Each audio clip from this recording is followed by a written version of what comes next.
Coucou la team, on se retrouve aujourd'hui dans une vidéo FAQ. Et oui, vous avez remarqué que ça fait plusieurs vidéos où je suis habillée pareil. Pourquoi? Parce que j'ai pris une journée où j'ai fait plusieurs tournages de ce que je devais faire. Comme ça, je programmais mes vidéos YouTube et j'étais un peu plus tranquille pendant un moment. Alors aujourd'hui, on se retrouve pour une vidéo FAQ. Je vous avais mis des petits autocollants sur ma story Instagram où vous pouvez me poser une question. Et du coup, j'ai gardé ces questions pour cette vidéo. Ce sont des questions que vous m'avez posées, que vous avez eu l'occasion de me poser sur mon Instagram privé et du coup je vous y réponds aujourd'hui en vidéo. C'est parti, on commence la première question avec Marine qui me demande: bonjour, quelle formation conseilles-tu pour débuter? Je suis un peu perdue, merci.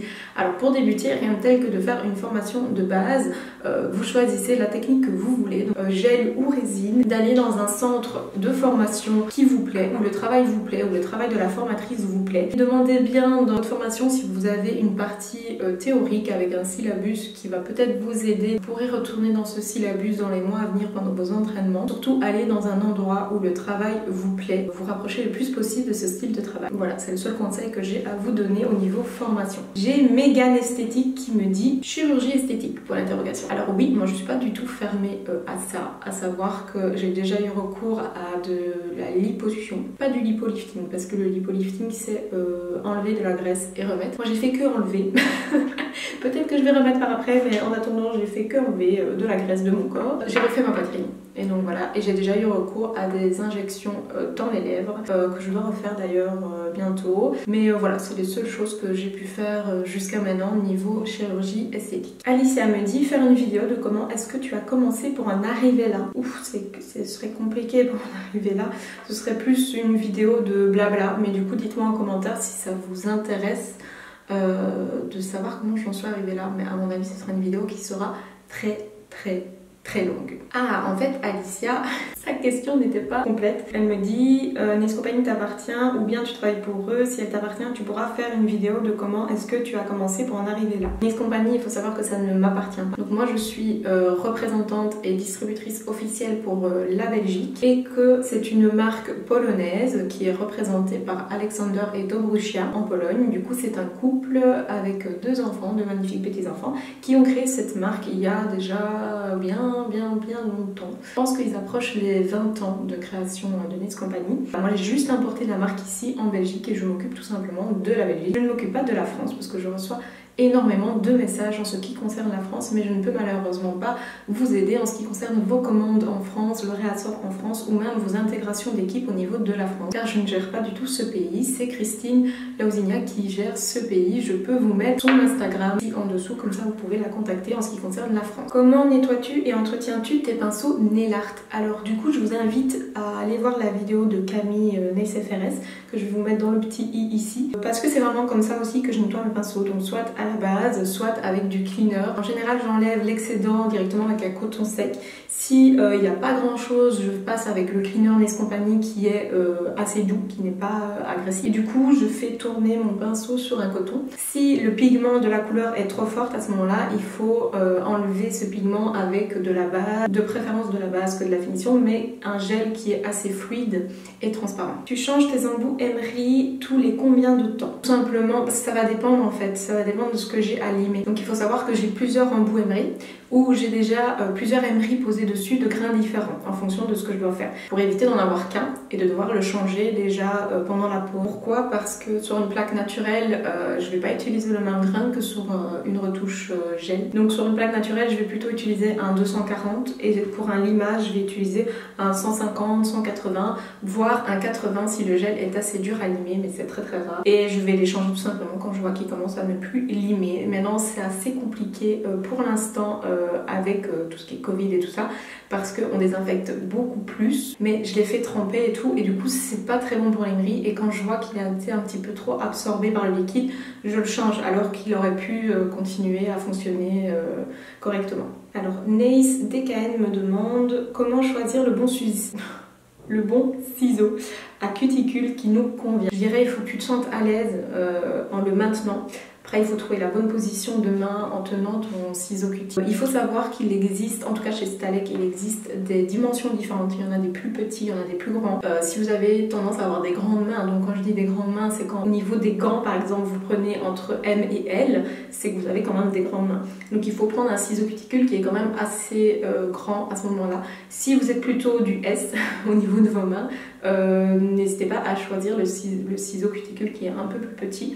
Personnellement, donc moi j'utilise le ciseau Stalek. La référence c'est 50/1. J'ai plutôt des petites mains et du coup ça me convient très bien. Cracotte09 me dit: quel est ton rêve le plus fou de fou? Bisous, je t'adore. Alors vous allez rigoler.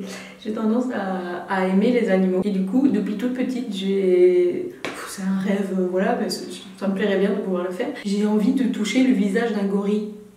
Mais c'est pas possible en fait, parce que tout le monde me dit non, c'est pas possible, le gorille va te bouffer. Ben ouais. En soi, ouais, mais je sais pas, j'ai envie de toucher leur visage, leur nez, je sais pas, les animaux, j'aime bien toucher leur visage.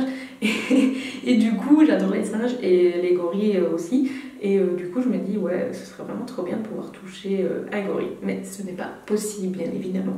Zoé Nays me demande: peux-tu nous expliquer comment utiliser la paraffine NC? Alors, la paraffine NC, vous devez la prendre dans le pot avec un pinceau masque. Vous voyez les pinceaux qu'on applique le masque sur les visages en tant qu'esthéticienne.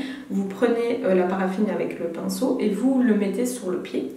Donc vous appliquez la paraffine sur le pied au pinceau et alors il faut laisser poser une vingtaine de minutes, dans l'idéal dans une couverture chauffante avant de l'enlever. Donc ça va bien hydrater votre pied ou vos mains. Et pour l'enlever, un bol d'eau chaude avec un petit peu de savon dedans pour vraiment bien enlever toute la paraffine parce que ça va rester assez gras, donc si c'est juste que de l'eau, vous n'allez pas vraiment réussir à enlever l'excédent de paraffine, alors que s'il y a un petit peu de savon dedans, ça va vraiment bien dégraisser la paraffine quand vous allez l'enlever. Alors Vanity Nails me demande: quelle est la formation que tu préfères donner? J'adore ton boulot. Alors depuis peu, donc je donne des coachings, depuis ça fait pas un an que je donne des coachings, j'adore ça. En fait les coachings, le fait que c'est privé, que c'est 3 jours, j'ai vraiment 3 jours intenses où je peux modeler la personne à ma façon. J'adore parce que j'ai un contact différent avec la fille en privé que si je dois faire une formation en groupe. Donc le fait de connaître un peu plus la personne, de connaître plus ses attentes, d'avoir plus de temps pour parler avec et de savoir ce qu'elle attend de la formation,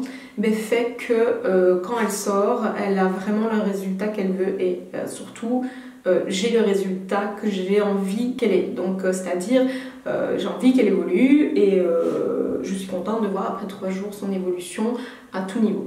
Donc franchement pour l'instant c'est vraiment les coachings que je préfère donner. S in Beauty me demande: prendrais-tu une fille voilée dans ta team? Oui, pourquoi pas. Ça ne change, moi pour moi en tout cas ça ne change rien. Je n'ai pas d'avis ni de problème avec tout ce qui est religion et tout ça, tout simplement parce que je ne m'intéresse pas à ça. Je suis peut-être un peu bête ou limitée, mais tout ce qui est... Ça y est, j'ai retrouvé le mot. Le mot était politique. Tout ce qui est religion, politique, machin, je m'en bats les steaks. Ça m'atteint pas et je ne vois aucune restriction ou aucun problème à prendre quelqu'un qui serait voilé ou qui a une autre religion ou une autre couleur de peau. Ça me passe totalement au-dessus. À partir du moment où la personne travaille bien, qu'elle a de la volonté et qu'elle est prête à évoluer, elle est la bienvenue en tout cas dans mon équipe. Pauline de Nice Compagnie de Liège me demande: aimerais-tu créer ta propre marque? Non, c'est pas du tout dans mes projets et celles qui le font, en tout cas, elles sont vraiment très courageuses. Elles ont vraiment les coronesses, hein, comme on dit, parce que je pense que soutenir une marque qui existe déjà et qui est implantée, par exemple, comme moi j'ai fait avec Nice Compagnie, elle n'était pas connue en Belgique, en tout cas quand j'ai commencé, ni en France, ni en Italie, ni rien. Quand j'ai fait revenir Nice Compagnie, personne ne me connaissait et c'était déjà un gros challenge de la faire connaître, tout en sachant que derrière on est épaulé niveau marketing, niveau nouveauté et tout ça. On doit déjà pas penser à tout ça parce que il y a des gens derrière qui font ce travail pour vous. Vous devez juste penser à votre marketing de votre pays, à faire connaître votre marque dans votre pays et de monter votre équipe. Donc déjà ça c'est un énorme challenge, c'est déjà énormément de boulot derrière tout ça avant d'en arriver là où on est maintenant. Donc en plus de ça, créer sa propre marque, il faut une fameuse équipe. Je pense qu'il faut entre 10 et 15 personnes dès le départ et il faut avoir énormément d'argent derrière pour produire parce que quand on est est sous-distributeur comme ça d'un pays qu'on n'est pas... Voilà, moi je suis la distributrice officielle de Nails Company en Belgique, mais donc ça veut dire qu'au-dessus de moi, il y a les patrons en Pologne. Moi par exemple, je vais vous commander 800 bases Repair, ben, eux, c'est des millions de bases Repair qu'ils produisent, donc c'est pas la même somme d'argent non plus, donc voilà. Donc il faut quand même avoir énormément d'argent derrière et penser à tout. Ce n'est pas que lancer une marque, que lancer un produit. Il y a le packaging, il y a le marketing, il y a les tests des produits avant. Il faut penser, ils sont quasiment un an à l'avance quand on crée une marque, quand on est créateur de marque, ils sont quasiment un an à l'avance pour pouvoir sortir les collections.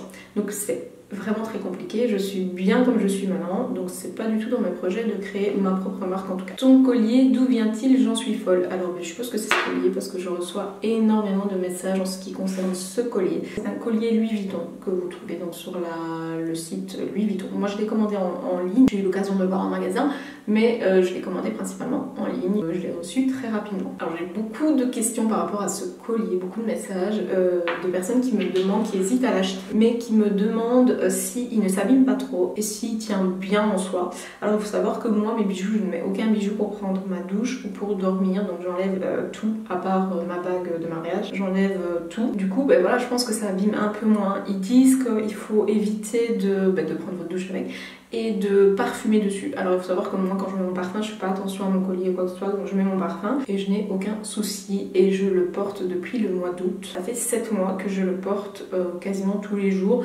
J'ai celui-là et j'ai un argenté, donc j'alterne entre les deux. Glow Up Nails Concept me demande: coucou Tracy, comment pouvons-nous réserver un coaching avec toi? Alors souvent les filles qui réservent un coaching, elles me contactent soit par email, donc je vais vous mettre mon adresse email même si elle est en barre d'infos de la vidéo, par message Instagram aussi, elles me contactent et du coup je vois un petit peu ses attentes, je parle tarif avec elles. Maintenant il faut savoir qu'un coaching complet c'est 1500 €, 3 jours de formation, 1 jour d'observation si possible, si on peut travailler avec le corona. Comment le réserver? Tout simplement je dis à la personne les dates disponibles, je vois si ça lui convient, on demande un acompte, une fois que l'acompte est versé, je bloque les dates et le reste est à payer sur place quand elle vient en formation. Donc voilà comment réserver un coaching avec moi. Cynthia, Nail Artist me demande: penses-tu faire des déplacements de formation en France? Ben oui, pourquoi pas.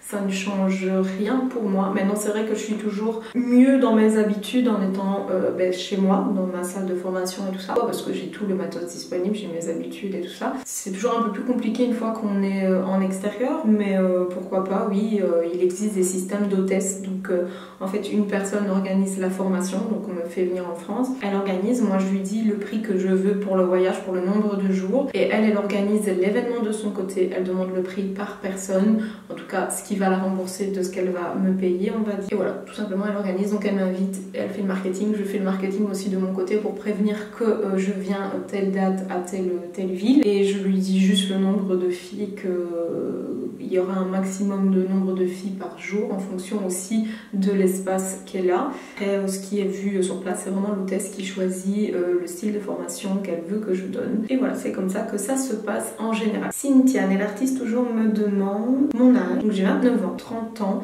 le 25 septembre 2021. Donc en septembre, j'aurai 30 ans. Elle me demande aussi, elle m'a fait plusieurs questions Cynthia, elle me demande aussi: est-ce que tu t'entends bien avec les filles des autres marques en Belgique? Oui, en général, oui, je m'entends bien. Pas spécialement de problème avec les autres et on s'entraide plutôt même entre certaines marques, parce que c'est pas comme ça avec tous. Mais en général, oui, j'ai aucun problème et tout le monde se dit bonjour, on va l'un chez l'autre. Quand une marque sort un produit que nous on n'a pas, pourquoi pas. Bon, bien sûr on ne fait pas la pub des autres marques parce que voilà, on fait notre travail. Bon, moi je fais mon travail tous les jours pour avoir ma notoriété et vendre ma marque, donc je ne vais pas, quand j'achète un autre produit d'une autre marque, je ne vais pas en faire la publicité ou vous le montrer, parce que voilà, c'est un travail qui se fait tous les jours pour en arriver là.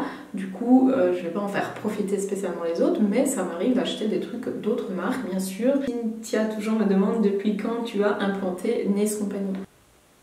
Je pense, si je dis pas de bêtises, que je rentre dans ma 4e année.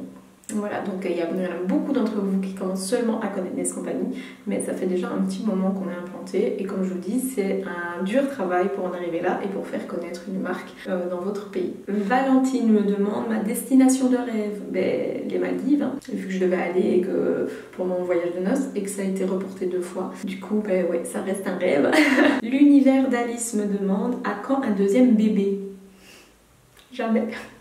Alors il faut savoir que j'ai eu du mal à avoir Théo. J'ai toujours voulu qu'un enfant en fait, donc c'est pas du tout dans mes projets d'avoir un deuxième. Mon mari, Tony non plus. On a toujours voulu avoir qu'un enfant et du coup on reste sur notre idée, en tout cas jusque maintenant. On reste sur un, on est bien avec un et on n'a pas besoin ni l'envie d'avoir un deuxième enfant. Me demande quel est ton prochain objectif et objectif à long terme.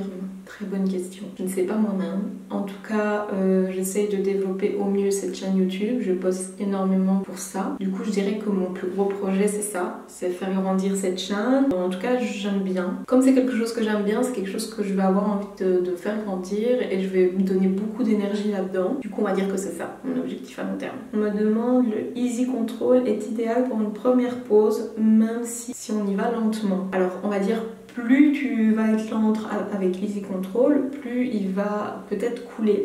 Pourquoi? Parce qu'il va avoir contact avec la plaque donc de la cliente, donc il va prendre la température de la cliente. Quand il va être en contact avec l'ongle, il va vraiment aller choper la température corporelle de la cliente. Du coup, s'il fait très chaud dans la pièce, plus la cliente qui aurait chaud ou quoi que ce soit, mais il va devenir un peu plus coulant. Du coup, si tu y vas lentement, c'est risqué, oui. Je te conseille, si tu es plus lente mais que tu préfères les gels qui s'auto-égalisent, il y a la gamme Fibre, mais ça reste quand même le même principe que l'Easy Control. Sinon, le Perfect Shape Cupcake ou le Milky White, mais Milky White il chauffe très fort donc pour une première pause c'est pas l'idéal. Ouais, le Cupcake je pense, il est quand même assez... le Cupcake ou le Milky Pink, il est quand même assez facile à lisser et il ne coule pas trop, donc c'est l'idéal. Un nail art que tu n'aimes pas faire. En général j'aime tout faire tant que la pause coïncide, donc c'est-à-dire des fois je refuse de faire des trucs si la cliente dans son idée, elle me dit voilà on va faire ça avec ça et que je trouve que les deux vont pas spécialement ensemble, là je suis pas fan. Voilà, si elle insiste je le fais mais en général j'essaye de refuser.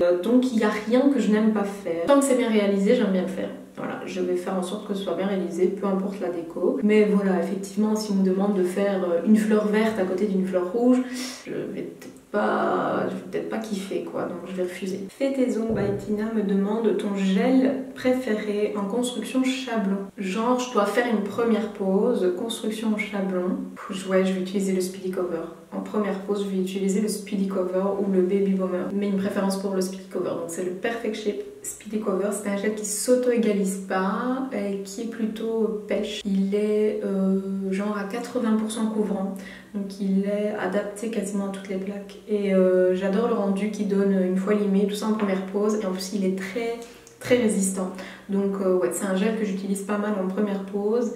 Et pour remonter les ongles aussi, c'est un gel que j'utilise. On veut un tuto acrylique. Oui, si c'est acrylique résine que tu parles, il y en a un qui est prévu. Non, elle sera déjà sortie. Elle est sortie le 21 février, donc elle est disponible sur ma chaîne. Je vous la mets en barre d'infos. La vidéo où je vous montre comment je travaille l'acrylique, donc la résine sur un ongle rongé. Quand on a le matériel, par quoi débuter quand on veut apprendre à faire les ongles, une méthode? Alors, je vous conseille plus de faire une formation de base. Maintenant, si c'est pas possible pour vous de faire des formations de base, l'idéal c'est de trouver des chouettes chaînes YouTube qui expliquent quand même pas mal et qui vous dirigent bien dans quoi faire. Parce que sur toutes les chaînes YouTube, vous n'avez pas spécialement des bonnes informations, donc faites bien attention à qui vous suivez. Regardez, vous pouvez déjà avoir pas mal d'informations là-dessus. Maintenant, une formation YouTube ne vaut pas une formation en présentiel dans un bon centre de formation. Voilà, dans l'idéal, faites une formation de base avec une professionnelle. Une personne me demande à quoi sert le lot de pinceaux à peinture que tu repostes beaucoup. Alors c'est un lot de pinceaux peinture que j'ai trouvé chez Action et je me sers de ce pinceau pour nettoyer les cuticules. Donc après mon limage et après le travail des cuticules, je vais passer le spray désinfectant de chez Nes Company et je vais avec le petit pinceau passer vraiment entre les cutis et la peau. Si je trouve une vidéo, je vous la mettrai ici et ça va nettoyer un maximum tout ce qui est petite poussière. Comme ça je vais pouvoir travailler sur une surface nette et propre déjà avant de poser ma couleur. Ça évite d'avoir des petits résidus bien blancs qui restent coincés dans la cutie et la peau pour la photo après. Donc ça m'aide pas mal, ça nettoie pas mal la surface et ça m'évite des grosses retouches photos. Alors Cracotte09 me demande toujours si tu n'avais pas travaillé avec Nice Compagnie, avec quelle autre marque aurais-tu aimé travailler? Je pense qu'il y en a plein. Hein. Il y a plein de marques qui m'attirent par leur packaging, par plein de choses. Ouais non, il y en a tellement en fait. Je pense que j'aurais pu travailler pour n'importe quelle marque aussi parce que voilà, chaque marque a son petit truc quoi. Soit des bonnes collections, soit un bon marketing. Il y a des marques que je sais pour lesquelles je n'aurais pas travaillé, ça c'est sûr, comme par exemple Pronace, Astranace, tout ce qui est trop basique en fait, tout ce qui est basique qui ne donne pas l'envie d'acheter ou quoi que ce soit, parce que voilà, avant de vendre, je suis quand même une acheteuse comme vous. Alors si moi-même j'ai pas envie d'acheter le produit, je ne saurais pas vous le vendre. Donc tout ce qui est marque comme ça, non pas top. Après Pronace, je trouve qu'ils ont un marketing hyper classe, mais c'est pas spécialement hyper vendeur. Pourquoi? Parce que c'est très cher aussi et du coup non, c'est pas, je me serais ennuyée en fait. Voilà, dans ce genre de marque je me serais ennuyée à un moment donné. J'aurais pu vendre n'importe quoi tant que je m'amuse et que je vends des produits qui moi-même me donnent envie d'acheter. Alors Alicia me demande, y a-t-il une différence de tenue entre la base Repair Clear et une base Repair colorée? Pas du tout, en tout cas pas que je sache. Moi j'ai jamais eu de problème sur les différentes coloris de base Repair. Elles sont pour moi toutes égales et elles tiennent aussi bien toutes. T'as commencé les ongles à quel âge? Donc à quel âge j'ai commencé à faire les ongles? À 14 ans. Donc j'en ai 29. Ça fait 15 ans maintenant que je pratique l'onglerie. Donc bien sûr à 14 ans j'ai pas commencé parfaitement. J'ai commencé de moi-même. Alors il faut savoir qu'à ce moment-là je n'avais pas internet ni rien. Je m'instruisais beaucoup dans tout ce qui était livres, magazines d'onglerie où j'avais la chance d'avoir des step by step. Des petites images avec des step by step et du coup je m'aidais de ça et je pense que j'ai réussi à forger mon travail réellement parce que je suis très chipoteuse et ma mère aussi, parce que ma mère du coup était mon premier modèle et ma mère aussi c'était horrible, il n'y a rien qui tenait sur elle et moi-même aussi il n'y avait rien qui tenait sur moi. Donc à partir du moment où j'ai fait en sorte que ça tienne sur moi et que ça tienne sur ma mère, mais en fait ça tenait sur tout le monde. Beauté Compagnie me dit est-il nécessaire d'avoir un site de réservation en ligne? Ça génère plus de clients. Alors moi j'ai un site de réservation en ligne, je passe par Salonki. Non, ça génère pas plus de clients. En tout cas, faut pas faire ça pour gagner en clientèle parce que je ne pense pas que ça va vous apporter de la clientèle spécialement parce que c'est à vous de faire votre promotion sur votre lien pour réserver les rendez-vous. Donc c'est-à-dire que sur votre compte Insta, sur votre page Facebook et tout ça, il faut y mettre le lien pour que la cliente ait plus facile pour réserver son rendez-vous. C'est une facilité, mais c'est pas ça qui va vous rapporter de la clientèle, attention. Vous allez avoir très peu de personnes qui vont aller voyager sur ce genre de site et qui vont vous trouver. Donc ça ne va pas vous générer beaucoup plus de clients, pas du tout. Maintenant, si vous avez déjà énormément de clientes et que vous n'avez plus du tout le temps de répondre au téléphone pour pouvoir fixer des rendez-vous ou modifier des rendez-vous, c'est l'idéal. Pensez à ça parce que du coup vous allez passer beaucoup moins de temps au téléphone, beaucoup moins de temps à gérer vos rendez-vous et beaucoup plus de temps à faire de la clientèle. Ça, c'est sûr et certain que c'est un gain de temps par rapport à ça. Je ne regrette pas du tout de l'avoir fait. Jules-Lali95 me dit t'écoutes quoi comme genre de musique? Du commercial, tout ce qui passe à la radio. J'adore tout ce qui est R&B, hip-hop. Je déteste tout ce qui est techno. J'aime pas ça du tout. Du rap français, du rap américain. J'écoute de tout en fait. J'adore tout ce qui est Drake, Rihanna, Attic. Le rappeur Attic est pas mal, ouais. D'ailleurs on l'a découvert en regardant une série. J'adore tout ce qui est R&B mais des années 2000 quoi. Genre Disney Shy et tout ça, j'adore. C'est ma name, c'est ma name. Vous voyez le genre. Et voilà, c'était la dernière question. J'espère que vous avez aimé cette FAQ et je vais en faire régulièrement, donc à peu près 1 ou 2 par an. J'en avais déjà fait une l'année dernière. Du coup, le fait de laisser quelques mois entre les FAQ, ça me permet d'avoir de nouvelles questions. Des nouvelles questions que vous vous posez sur la marque Nice Compagnie, sur des nouveaux produits ou quoi que ce soit. Que d'en faire une par mois, ça sert un petit peu à rien. Du coup, voilà, j'espère que la FAQ vous a plu. Si vous avez d'autres questions, n'hésitez pas à me les laisser en commentaire. Si vous n'avez pas compris mes réponses sur d'autres questions, pareil, laissez-moi un commentaire et je m'expliquerai si possible. N'oubliez pas de me laisser un pouce en l'air, de vous abonner à la chaîne et d'activer la petite cloche pour recevoir les notifications pour les prochaines vidéos. Je vous dis à bientôt et plein de bisous.